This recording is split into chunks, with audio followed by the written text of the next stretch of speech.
comic, but it's his birthday! Give it up for Wes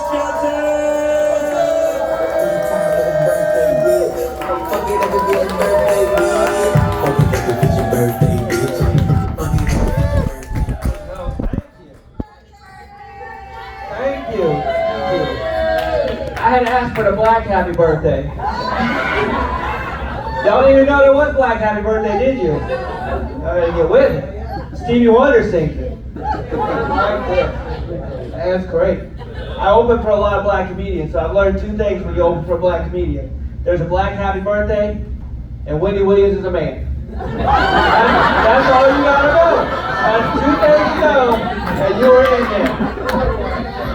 Get a good Wendy Williams joke, and you're in there. Now you get invited to the barbecue. Yeah. That was Johnny's good people. He's in on the secret. That's good. I like y'all. Some people have a hard time laughing at a guy in a wheelchair to his face. Now you monsters, you took to it real quick. I'll tell you my story though. I was in an off-road accident. It was a regular road. I just went off it. And I flipped the Jeep over 4 times, so technically it was an off-road, on-road, off-road, on-road, off-road, on-road, off-road, on-road accident. But who's counting, right? The police. The police counted, and then they had the nerve to write me a ticket for reckless driving. Which I thought was garbage, because when the police got there, I wasn't driving. I'd actually been thrown clear of the vehicle. I wasn't even on the same street anymore. So leaving the scene of an accident, that's on me. It turns out they can't write you a ticket for leaving the scene if you flew away. It wasn't my fault. I wasn't like, gotta go. The accident left me with a broken neck, paralyzed, and no feeling from about here down, which turns out is good for comedy. Because if you don't laugh at my jokes, you're going to hurt my feelings from here up. Like a 75% chance if you don't laugh, I won't care. In a chair, don't care. That's my motto.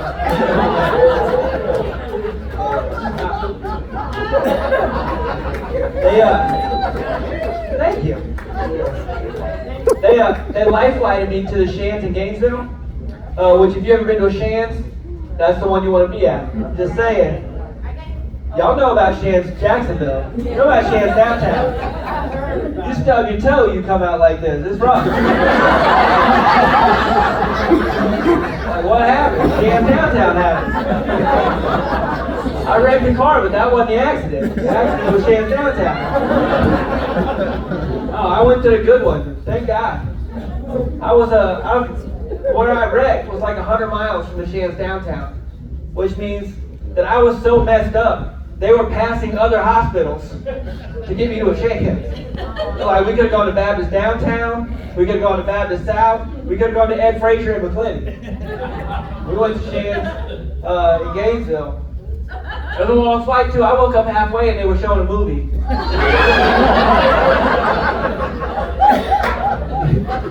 You ever be on a life flight? They're serving peanuts. Say a prayer.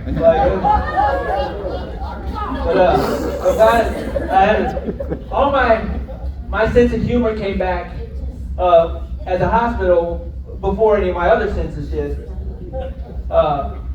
So I had to find out how to entertain myself while I was at the hospital. I'll share a couple with you. I like to do this. If you're staying overnight, wake up in the morning about 6 o'clock, about 5 minutes before they're going to come in, and when the nurses come in, just do this. And don't move. In about 30 seconds, alarms are going to go off, lights are going to start to flash, bells are going to ring, and you're going to get to meet the whole staff. It's a great way to make a first impression. I like this one. I like this late at night. I play a game called Call Button Jeopardy. And what you do is you hit your call button as many times as you can, And then when they answer, you go, who is George Washington? I'll take presidential candidates for 1,000, please. Then you see how many points you can rack up before they turn your call button on. That is a fun one. But I'll warn you, if you say who is George Washington too many times, they will move you to a different floor.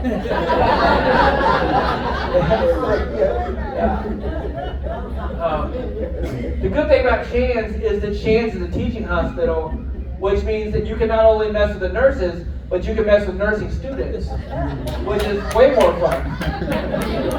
And the doctor came in one morning, he's like, Mr. Johnson, we'd like to teach this group of nursing students how to use a catheter. Yeah, oh, that's right. It doesn't sound fun.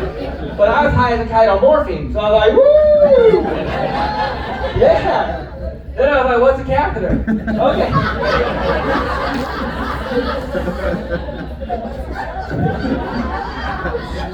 So they had this girl came in and she's doing everything by the books. She's got everything laid out nice. She's got her gloves on. She's got a mask on. And as soon as she touched me with that catheter, I went, ah! And the catheter went one way, the nurse went the other way, her gloves came off, you know.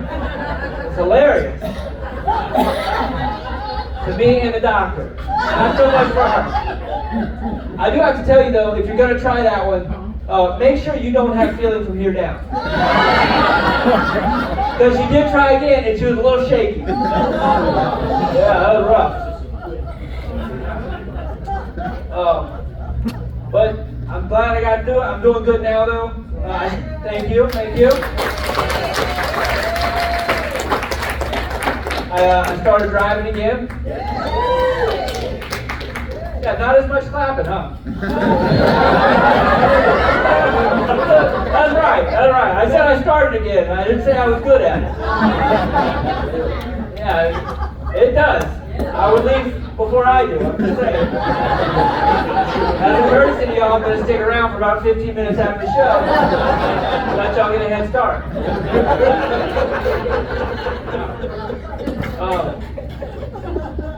I got what I wanted to get another Jeep.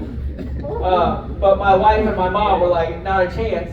And when you're in a wheelchair, you learn real fast that you don't bite the hand that puts your pants on. So what I got was a sweet minivan. Y'all right.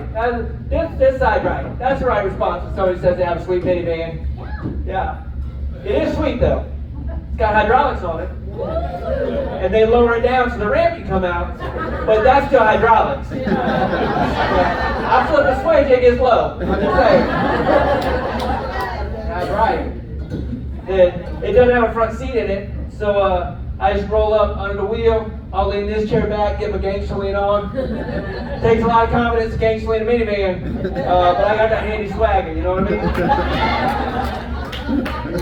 That's right.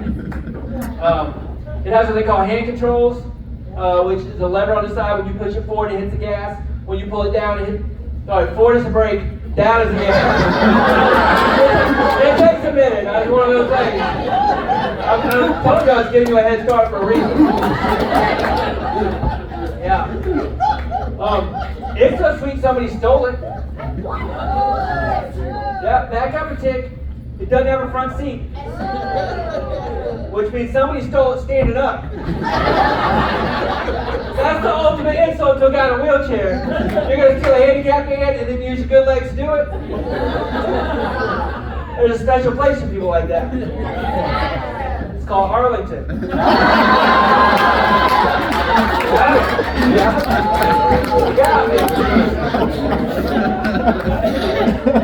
And I never thought maybe it's discrimination on my part. Maybe a handicapped person needed to steal a van. Maybe it was another guy in a wheelchair. They needed to commit a wheelchair crime. First rule of wheelchair crime is you don't use your own van to do it. Everybody knows that. Now, it turns out it was two regular guys. That's what I call y'all with your good legs, regular people. And they used the van to rob an appliance store. Now, I don't know if they wanted to rob an appliance store and were like, we should steal a van with a ramp on it, or if they stole the van and noticed it had a ramp on it and were like, We could have washer and dryer back here. But whatever it was working. Because when the police called him, there was a washer and dryer in the back, and under the passenger seat was a bag with $1,000 in it. Which I told the police, thank God they didn't find my money. They told people these days, you got to hide the money. Diversify, you know? So I can't even be mad that they stole my van, because they didn't steal it. They rented it for $1,000. I no problem with. Matter of fact, that's a business I'm glad to be in now. Did you get a man on the ramp on to do something shady? I got you. Wes Johnson, handicap van rentals, we don't have no questions. Meet me out back. Bring it back on Monday with a full tank of gas and $1,000 on the seat. You do you. Gotta have a handy hustle. Right. I found this one. My friends offered to take me to Universal Studios Islands of Adventure, and they offered to pay for it. They're like, if you'll come with us, we'll pay. Like, that's awesome. But it seemed too awesome. Like, you gotta wonder, when things seem too awesome, like it's just a make-a-wish. Like, I know I was sick, I thought I had the flu. If y'all know something, say something. Turns out they just wanted to skip the lines. Would y'all be surprised to find out handicapped people no longer get to skip the lines in amusement parks? Really? That's what my friend said. We're like, really? Like, what the hell? We're out $150. Like, what the hell? This is going to be an expensive trip. Yeah, turns out people have been hiring disabled people to take them to amusement parks as travel guides, which is awful. And I was disgusted by it, because I've been in this chair for 12 years, and no one had ever offered to take me to an amusement park. We could have been going this whole time. Hell, you like thrill rides, I'll drive. I'm gonna say, man, the roller coaster in the world has got nothing on me and I-4.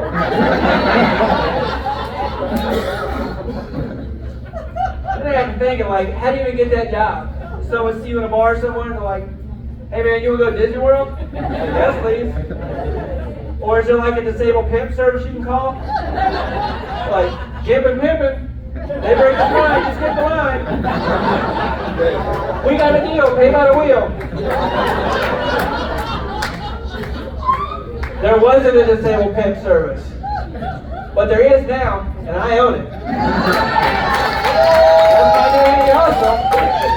Wes Johnson's Travel Guide. I just started it. I'm raising money. I'm selling these koozies. If you would like to go somewhere with me, we board a cruise ship first. We go through security first. They don't look under my cushion. I'm just saying. What kind of trip you want to go on? Yeah. We go through security first at the airport. It's good. Hell, if you just want to park up front of the mall, I'm your guy. So you buy a koozie tonight for $5, I'll give you 20% off the first cruise you book me on. I like y'all. There you go. We did go to the amusement park, and it was a blast. They taught me into going on a roller coaster for the first time, which I was concerned about because it's one of those where your legs dangle. Yeah, I know I'm not using them, but my legs are extra dangling. I'm not using them, but I ain't trying to snap them off either.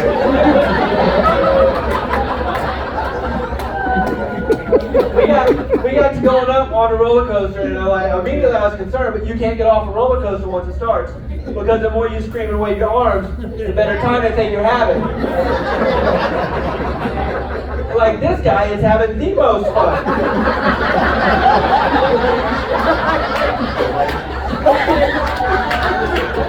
I don't think I've seen somebody have this much fun on a roller coaster.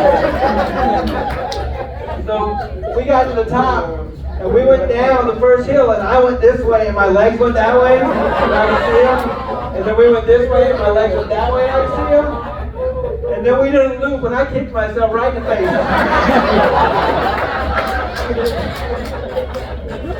That ride has 8 loops on it. No, I counted. Then my friends asked me if I wanted to go on the death drop. Like, oh, is that the one that takes you up 40 stories while you fall butt first and wait for your feet to come down? No, thank you. I'm a Disney man now. You can find me on a teacup doing this while I Yeah, man. I've had enough thrill rides. What else I want to talk about? I'll tell you. I'm just working on this. I'm talking about. I was in the service. I was in the military. Thank you. I have to tell people because people naturally assume that I blew up in war or something.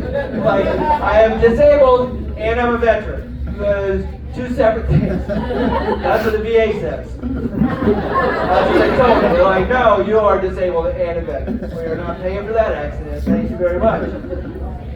But I was in the National Guard, and I had a lady the other day, she said, oh, is that like the Army? Like, yeah, it's like the Army. Like once a month, we dress up like the Army. We have a good time. But, I joined right after Katrina, and I joined a hurricane relief unit. And we didn't have a hurricane for the next 6 years. I was out of the service before we did anything. Our big job that we did, we did border patrol and border security, which I immediately got sent to the border of Key West. Yeah, that is a real tough job to complain to your friends who are in the desert about being in Key West. Like, it's hot. Like, I know. It's a different kind of heat down there. And the sand, like, I get it. It's sandy. I have PTSD. I do. I'll tell you, we had a rough mission one day. We were flying, and we saw 2 naked chicks in a pool. And that was our mission. Well, they told us we were looking for people on rafts. So, I mean, we flew down for a closer inspection, and it wasn't 2 naked chicks, it was 1 naked dude. And you can't unsee that. There's a rough mission down there. I'll wake up in the middle of the night sweaty looking for my last shaker of salt.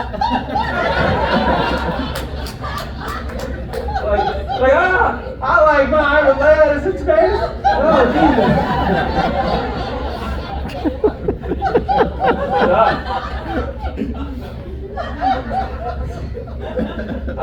I'll tell you a little bit more. During the pandemic, there's more stress in my life. During the pandemic, we decided we would do foster care, which, yeah. And foster care, you have to take a class before you can do foster care. 6 weeks long, you go every Sunday, and you can imagine the people that are there. So, me and my wife, we couldn't have kids. There was another couple who got told that they needed more kids. There was an elderly couple who was trying to adopt their grandkids, which I don't think you should be able to do. Exactly. Because if you screwed up your kids so bad they had to take them away, you don't do what we do. That's not a good idea. There was another lady, she was looking for an athlete. Oh, I can't say that. But you can't go in there asking for a blind side. Then the first question they ask you have to introduce yourself, and they ask you why you want to be a foster parent. And I said, because I drop a lot of things, and it takes 8 weeks to get a service dog.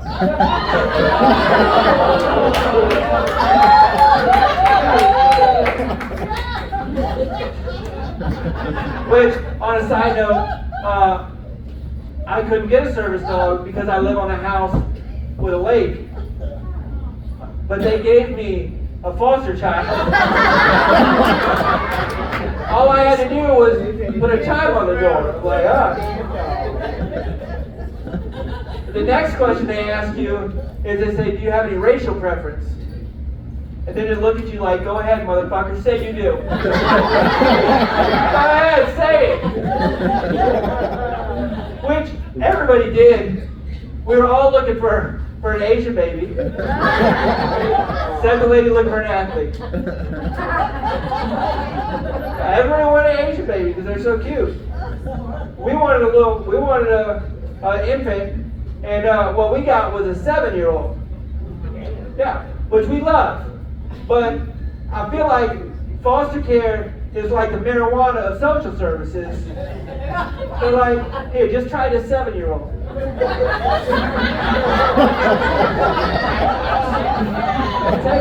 Get a little fun for this 7-year-old. See how you like it. That's how they put us.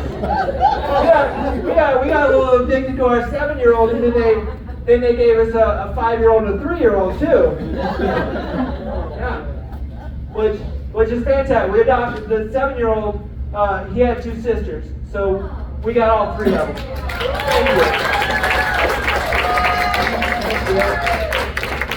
Which we got them right as the pandemic started. Like when the governor shut down the entire state, they gave us 3 children. We don't know what you're going to do with them. You're not taking them out of the house, that's for sure. You're supposed to have them for 90 days before you can officially adopt them. They let us do it in 2 weeks. So like, you've been doing enough. Yeah. It's caused some stress in my wife and I's relationship. Like, we got in an argument the other day because we were outside and we were throwing the football back and forth. And she's like, do you ever think about just hitting one of them with the football? It's like, Jesus Christ. You read my mind. And I was like, which one do you think would be worth more points? And she thought the little one would be worth more points because she's a smaller target. And I thought the bigger one would be worth more points because he's faster. And so we argued for a little bit, and then we just hit the middle one a couple times. Because marriage is all about compromise, you know? We're doing great. My oldest one, he was getting bullied at school.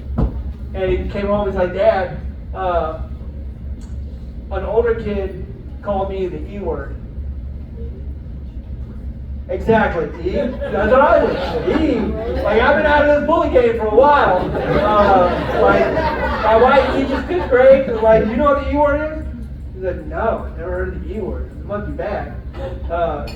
So she's like, you can go ahead and say it. She's like, Dad, he called me an idiot.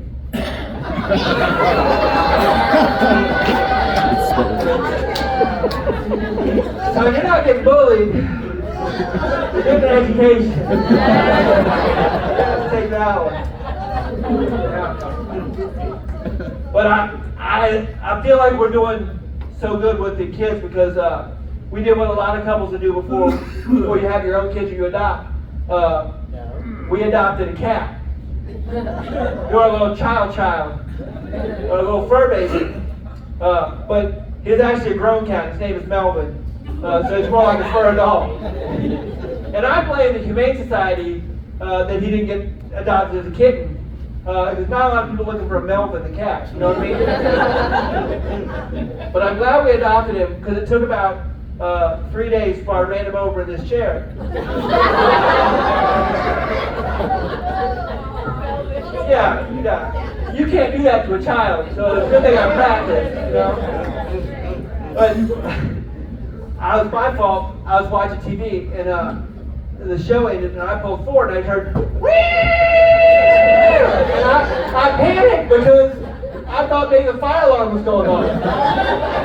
If you've never run over a cat, sounds kind of like a fire alarm is going on. So I froze because I didn't want to pull forward in case I had to run him all the way over. And I couldn't just throw it in reverse. So my wife comes out, she's like, you're right on top of the cat. No, wait, she said, back up. So I backed up, and the cat flies out from underneath me, and a street cat for carpet samples. And you know the scene in Back to the Future where the DeLorean finally takes off and there's just smoke? It's kind of like that. The cat went back to 1985, is what I'm saying. The cat got up underneath the dining room table and he stays there for 3 days. He didn't come out to go to the bathroom. He didn't come out to eat. He just grounded me as I rolled by for 3 days. Yeah. On the third night, he comes out and he gets right in my lap. And that's when my wife said, "Oh, he forgives you." I'm like, no, he's a smart cat. He's figured out if he's on top of me, there's no way to be underneath him.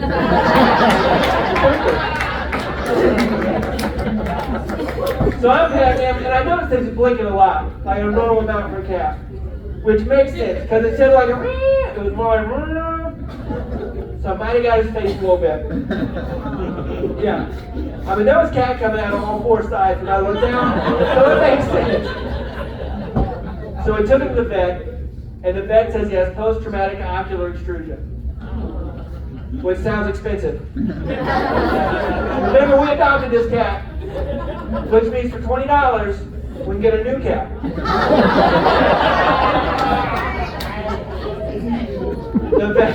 The vet says no.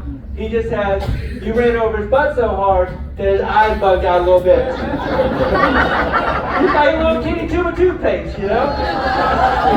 That's just a joke, folks. It's just a joke. We didn't take the cat to the vet. Thank you all so much. How much, Jonathan?